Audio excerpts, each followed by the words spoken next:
لا جناح عليكم إن طلقتم النساء ما لم تمسوهن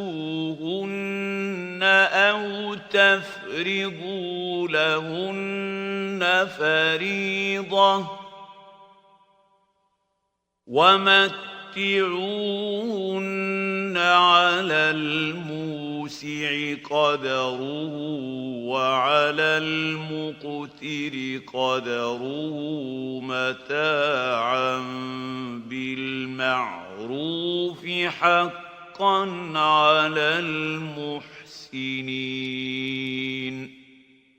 और अगर तुम औरतों को उनके पास जाने या उनका मेहर मुकर्रर करने से पहले तलाक दे दो तो तुम पर कुछ गुनाह नहीं। हाँ, उनको दस्तूर के मुताबिक कुछ खर्च जरूर दो, यानी मकदूर वाला अपने मकदूर के मुताबिक दे और तंगदस्त अपनी हैसियत के मुताबिक। नेक लोगों पर यह एक तरह का हक है।